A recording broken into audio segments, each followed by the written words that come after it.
Hello, everyone. My name is Stephen Fleming, and today will be an episode of Steve Talks. I am starting a series called Steve Talks. It will be a number of Steve Talks, and it will be on different topics, different subjects.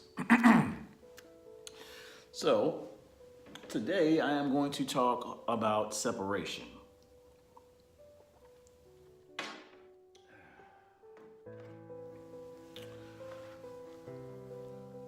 All right.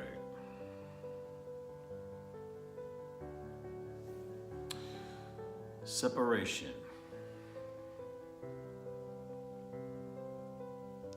I have been attending Course in Miracles groups and for some time now, and one of the primary topics of discussion are about the separation or the quote unquote fall of mankind, or the exit from the Garden of Eden, for those who wish to speak about it in biblical references.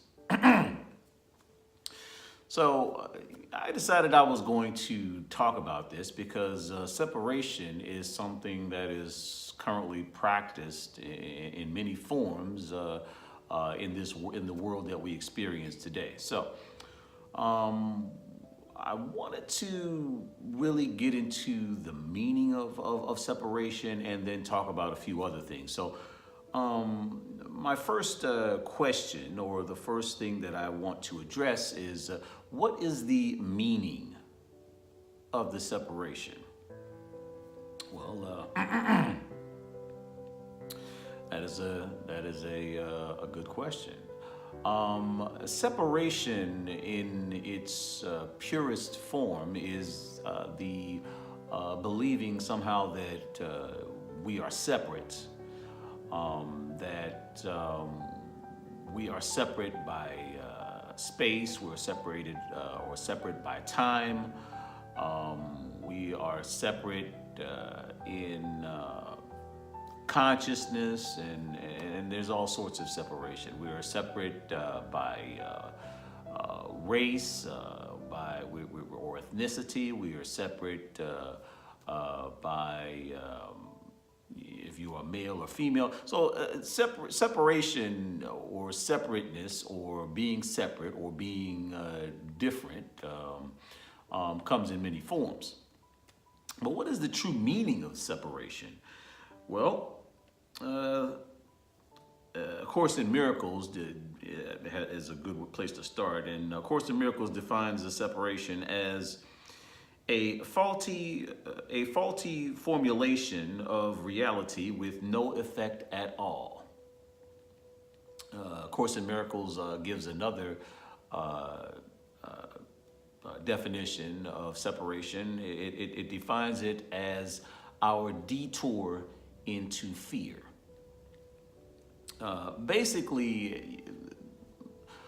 Fundamentally, it comes from an aspect of the human condition in wanting or desiring to be right. And in that wanting and desiring to be right, then at that point, judgment ensues based on who is not in our understanding of things, of who we are or what we stand for. So basically, it's I'm right and everyone else is wrong. That is a general understanding of separation. Being diverse is not there's nothing. I don't want to use right or wrong, but being diverse is not what I'm talking about. Being different is not what I'm talking about.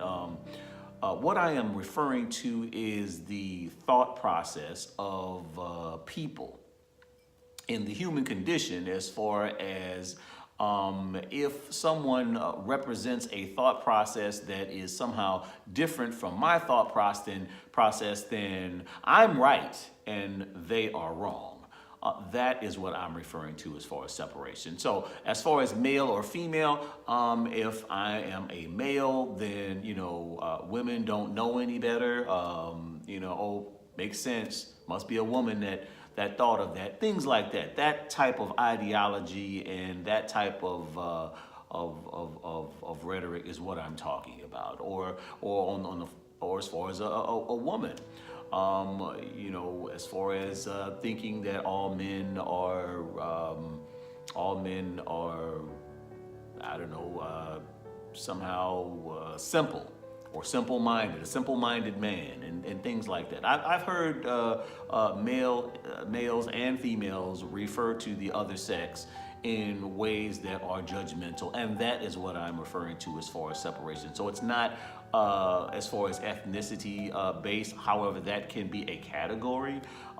It is not sex based, however, that can be a category. It can be many categories. It can be religion, it can be a number of things, but it is the wanting to be right and not just basically respecting diversity, respecting someone coming from a different path, a different point of view, and just respecting it and embracing it.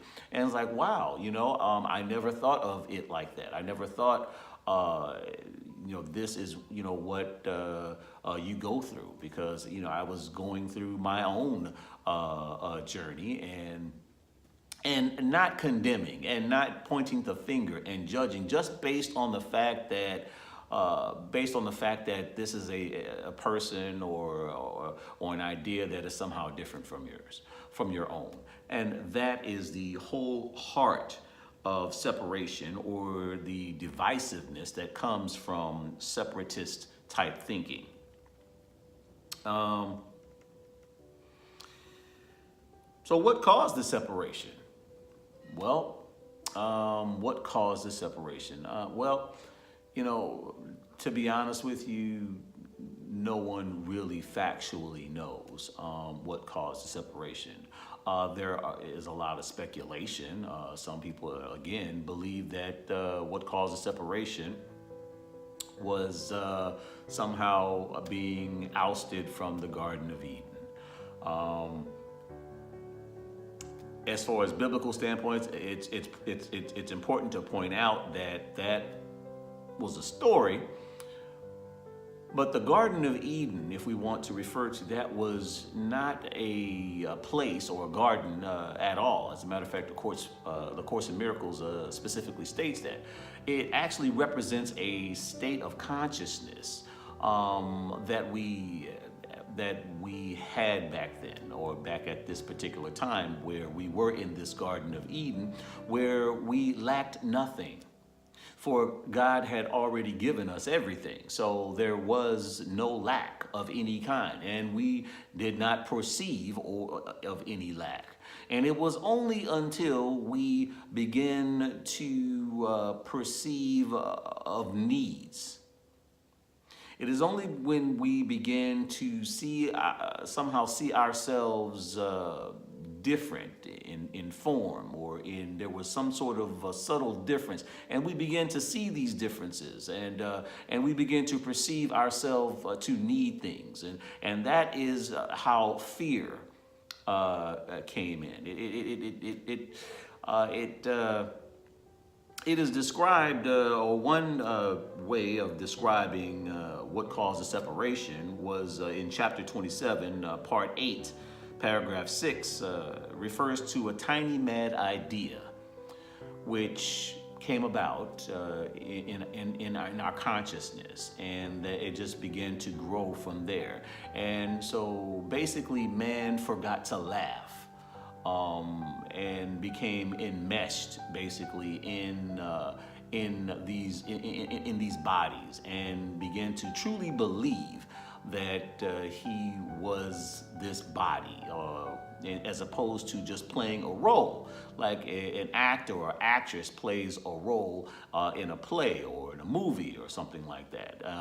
These actors or actresses who may get Academy Awards, they don't somehow identify completely with their roles. They realize that it is just a role. Well, essentially, we forgot that we were just playing a role.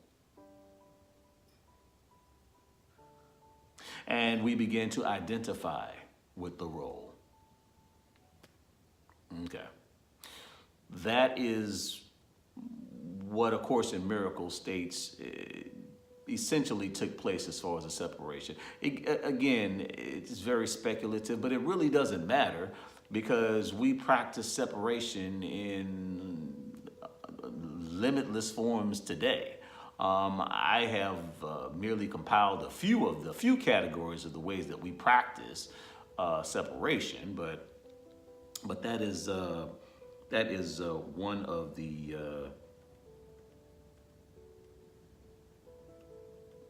ways that Course in Miracles states that it all started.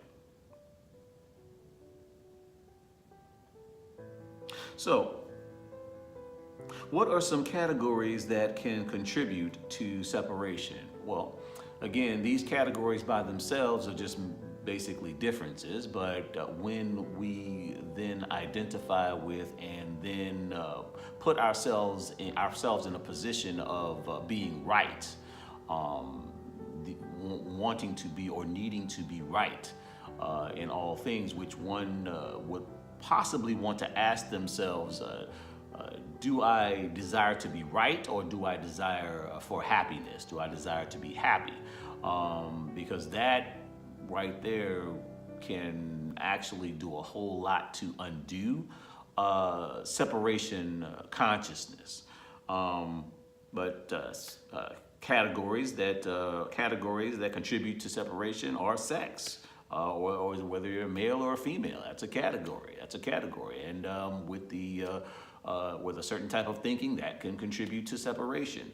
Ethnicity, just a category.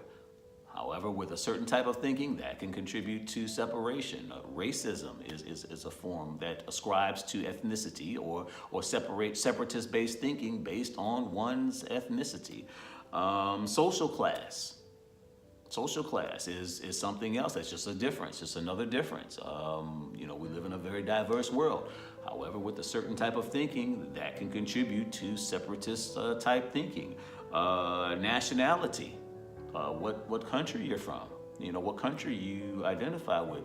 In one aspect, it's just a difference. That's all it is. We're in a diverse world. But however, with a certain type of mentality, that can contribute to separatist type thinking as far as a nationalist or someone who is only about their country and everybody else is wrong. Their country is right. Every other country is wrong. It's the same thing. Religion. Religion is one of the big ones. That's why many people say, hey, they have it as a rule. Whatever you do, don't talk about religion. And the next one is politics or political affiliation. That's the other one that people say don't talk about because these can bring about very heated debates in our desire in this human condition to be right. And when we are right, then that automatically casts the whoever doesn't agree with us or whoever is not in our in agreement or thinks like us or is like us, then they are wrong. If we are right, then they are wrong. Okay, so again, sex, ethnicity, social class, nationality, religion, and politics can all be contributors.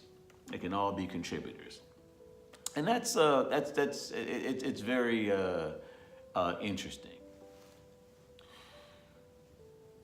Okay, so one thing I want to point out in as far as separation is that separation, is a false concept. It is a false idea that has been introduced into this world through fear. in our desire or wanting to be separate, we perceive ourselves as separate. We perceive time and space to separate us further. But all of that is an illusion, my brothers and sisters. For there is no such thing as separation. Separation is the one thing that you cannot have. For everything is of God, and there is no separation from God. There is no separation from your brother or your sister. What you see, as far as if you see someone, who's on the other side of the room, you see someone else who is maybe on some stairs, halfway up some stairs. All of these are illusions that have been made up in your mind that wants to maintain the time and space belief, which that doesn't exist either, brothers and sisters. Separation does not exist. We are all connected. We are all united. So what affects you affects me. The thought of separation ascribes to what affects me, what affects you, and there's no you and me, and there's no unless we're married or something. And no, this is a falsity. This is a falsity. This is a falsity. For there is no separation.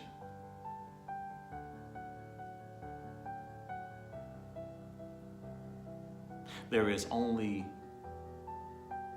unity. There is only unity and the illusion of separation. That's all there is. So what affects you will still affect me, although I may not know exactly how it's affecting me or why it's affecting me, but it's affecting me. What affects me will still affect you. You may not know why or how it's affecting you, but it's still affecting you. For everything is circular, brothers and sisters. And on the flip side, if I offer service to a brother or sister, or if one brother or sister offers service to another brother or sister, a miracle or sees their brother and sister, sees the light, or sees the perfection in their brother and sister, it works the same way. As you perceive the light and the perfection in your brothers and sisters, so will you perceive the perfection in yourself. Or vice versa. As you perceive the perfection in yourself, so will you perceive the perfection in your brothers and sisters, because it's all circular. So, through the eyes of love, seeing differences is completely okay. Seeing someone who is, for example, let's say if I am a Democrat, if I vote or have a historical voting of being a Democrat, it is completely okay to embrace my brother and sister my brother or sister who votes Republican, who is a conservative voter. If I say am a heterosexual male, it is completely okay to embrace my brother or sister who is non-heterosexual, or is homosexual or bisexual. It is completely okay, where I am not condemning them or they are not condemning me, and there is no condemnation or judgment going on. There is simply unity and brotherhood. And that is okay. Now, these things seem to be completely against the world's view, but the world's view is skewed. The world's view is falsity. It's almost upside down. It's almost upside down thinking. Now, right now, I want to discuss the fact that as far as separatism or separatist type thinking regardless of whatever category it's in. There is no big or small. Okay, so it doesn't matter if that category has to do with the sex of a person, as far as it being male or female, or it doesn't matter if it has to do with their ethnicity, or whether we're dealing with racism or not. It doesn't matter if we're dealing with social class. It doesn't matter if we're dealing with someone's sexual preference. Doesn't matter if we're dealing with politics or religion. There is no big or small. The only value is the value that we put on it. So, where some would say, I think that racism is, racism is just another form of separatism, brothers and sisters. Just another form, nothing more. Just another form. Now, there are a lot of opportunities. There are a lot of opportunities to heal in regards to some of these forms that are perceived by the mass public as big or big versus small. So perhaps there are numerous opportunities, but it's all the same. It's all separation. It all divides it. It's all divisive. It all divides us, and that's just the bottom line. If you just truly remove or step back from the emotion, then it is a little easier to see how separatist type thinking in any form, of any category, is not conducive to brotherhood. Is not conducive to unity. That's just what it is. Either it separates or it doesn't. Either it separates us or it doesn't. Either it divides us or it doesn't. Doesn't matter if we're talking about ethnicity. Doesn't matter if we're talking about men versus women or the sex. Doesn't matter if we're talking about if we're talking about politics. Seems like that's a big thing today, but it doesn't matter if we're talking about politics. It doesn't matter if we're talking about religion or your religious beliefs, or if you are an atheist. How does that make you any less of a human being than someone who's not an atheist?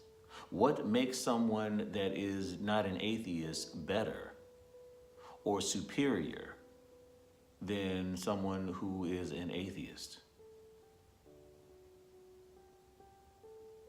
What makes a person better or superior, or what makes a person that is lesser or inferior based on a superficiality such as ethnicity?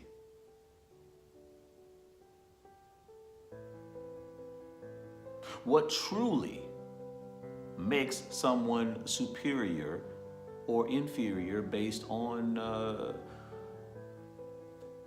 anatomically, as far as whether you are a male or a female?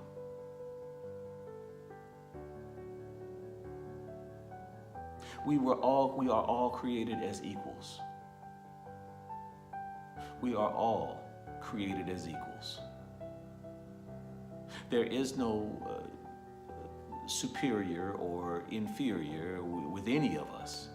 We are all brothers. We are all children of God. And to be quite honest, brothers and sisters, when we associate ourselves with these categories, we actually diminish ourselves. We do not somehow increase ourselves. We diminish ourselves because we are infinite beings, brothers and sisters. We are infinite. We are creators of worlds. We are made or created in the image and likeness of God. We are created in the image and likeness of love. There is nothing that love cannot do. So when we then associate ourselves with anything that has to do in this world and we proclaim that to be us, what that does, brothers and sisters, is that limits our power. What that does is that puts us in a box. What that does, what that says is that although I am timeless, although I am eternal, although I have never tasted death and I have never been born, I was here before the stars were created. I was here before the universe. But yet when I associate myself with a body, with when I associate myself with being a black man, or when I associate myself with being a white woman, or when I associate myself with being a Republican, or when I associate myself with being a Democrat, or when I associate myself with anything that is of this world, and I take on all of the programmings and associations of whatever that is that I now associate myself with. So as being, for example, a black man in America, then now I associate myself with the programmings of a black man in America. So now I associate myself with being victimized by this country. I associate myself with being, as far as perceived negatively by this country. This is what I'm talking about, okay? We are infinite. We are vast. And there is nothing that we cannot do.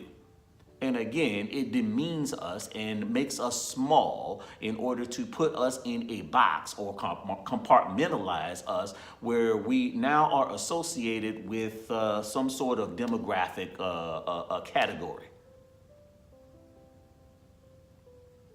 So this is what it means by taking away our power and getting enmeshed in the world. We are not of this world. We are spiritual beings. That is our truth. That is our origin. Our spiritual origin is love. We were created by love, therefore we are love. And nowhere in here for sex, ethnicity, social class, nationality, religion, or politics do I see something that can actually encompass all that love encompasses. That is what I'm talking about, brothers and sisters. It makes us small.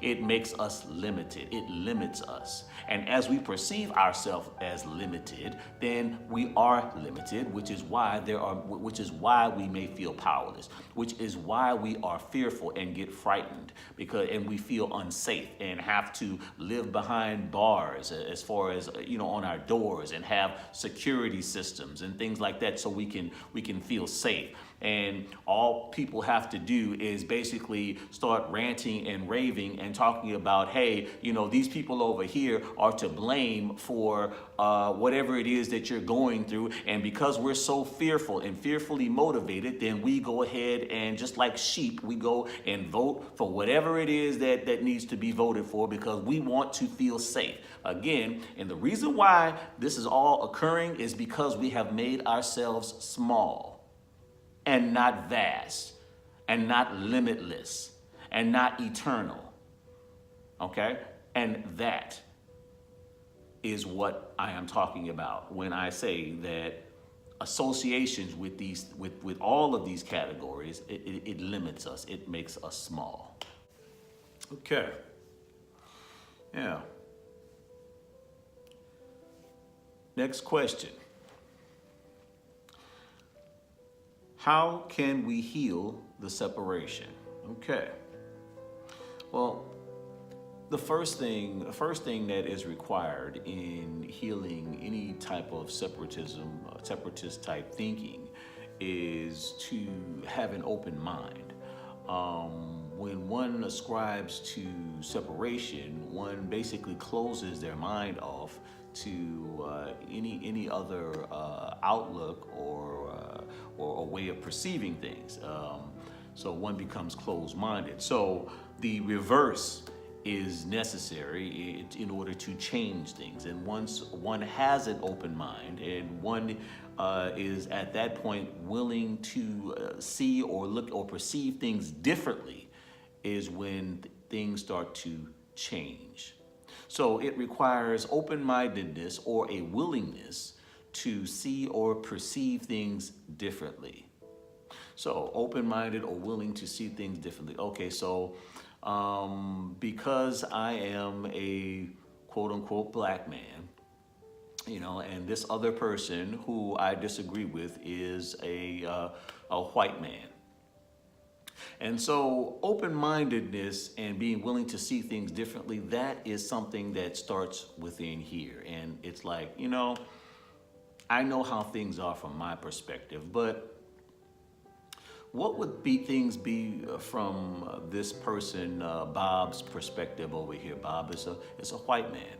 What are things from Bob's perspective? What is he talking about? And so at that point, now that I am willing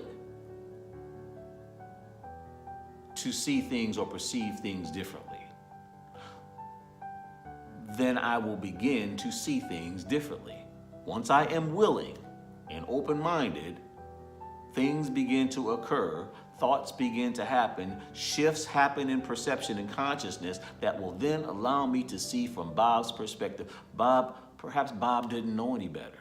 Perhaps Bob did feel that, all African Americans are this, or all African Americans can do that, or whatever. But perhaps that's what Bob was taught. Perhaps where Bob grew up, Bob didn't know any black friends. Perhaps where Bob grew up, or in the household that Bob grew up, perhaps Bob's parents were a certain way. Perhaps some of the teachings that Bob learned as a child came from his first teachers, which our first teachers are our parents. So, if we have parents that are racists, or bigots, or racist, then, chances are high that we will follow that same teaching. So from that standpoint, how would I feel if I had the same parents? Would I somehow feel the same way? And in any category, in any type of thinking, we don't have to just talk about racism. In any type of category, when you are open-minded enough and willing to see or perceive things different, or see things from another's point of view, at that point, there is a compassion that begins to come over. And at that point, you begin to have compassion for Bob and for the way Bob grew up and for things that happened to Bob, which have led Bob to where he is, which have actually led Bob to you. And so you have an opportunity to actually change Bob's perspective on, quote unquote, black people, for example. Just using the same example. You have an opportunity to change, to be yourself while being yourself, and change Bob's perspective through love, through compassion, showing him the very best. Seeing or perceiving Bob as your brother.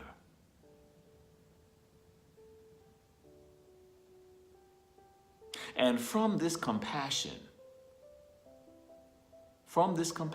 at this point, we forgive, we release. Whatever negative feelings that we were feeling, we forgive it and release it. Whatever negative feelings I was feeling about Bob, I forgive it, I release it, I let it go. Bob is my brother. And as brothers and sisters, as you release and as you begin to unsubscribe to the associations of being this or associations of being that, as you reject those associations, it doesn't mean anything about you ignoring your ethnicity. It doesn't mean anything like you're somehow ashamed or do not want to acknowledge your ethnicity. No, this is not about that. This means that you refuse to make yourself small by an association with that which is true, which is not really you. For we have chose to incarnate in these bodies. For whatever reason that we chose to incarnate in these bodies. For whatever reason I chose to incarnate as a black man. For whatever reason Bob chose to incarnate as a white man. This does not mean that in some previous incarnation that Bob was not a black man. This does not mean in a previous incarnation that I was not a white man. For my origin is spirit. And there are no such thing as black spirits and white spirits. There are no such thing as Hispanic spirits and Asian spirits. Spirit is spirit. So whatever we chose to incarnate in, we chose to incarnate that into that for our highest good. It is all for our highest good. There are no victims. No one is superior or inferior to anyone. We are all here together, whether we perceive it or not. We are all here to be there for each other. We are all connected. So what affects Bob affects me. And what affects me affects Bob. So what affects you affects me. I may not even know you. And what affects me affects you. You may not even know me. And that is the truth, brothers and sisters. That is the truth. So, an open-mindedness or willingness to see or perceive things differently, and then compassion and forgiveness, and release it and let it go. Whatever it is that I held against Bob because he was somehow different from me, it's not even important. For Bob is my brother.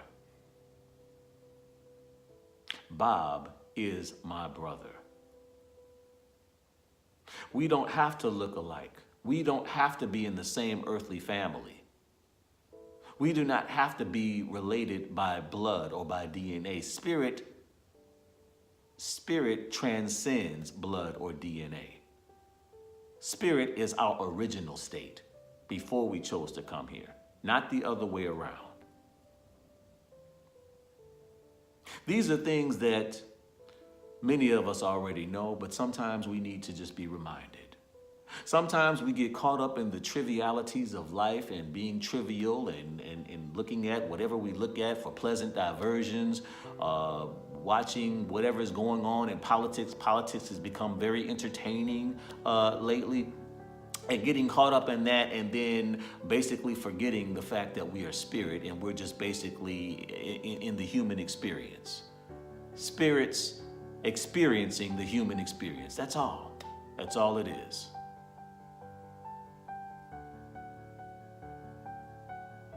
And so in forgiving, then releasing the fear that we have of anything that is different from us, anything that we may not understand completely or fully.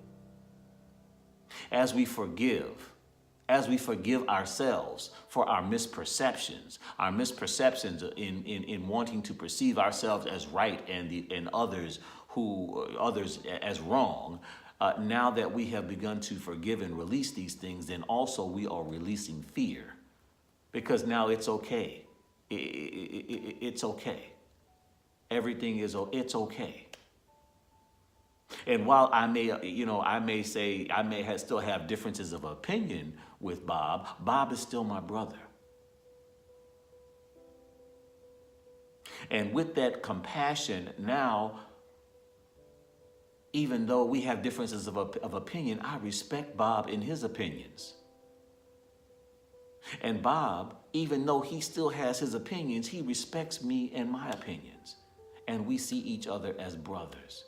And we hug each other and we say, welcome, brother. How have you been, brother? This is what I'm talking about as far as healing separation or healing separatist type thinking. So, this is a short talk, Steve Talks. I will have many more on other topics, but this is Steve Talks on separation. And I want to thank you for watching, and I want to wish you a good evening. Have a wonderful, wonderful evening, brothers and sisters.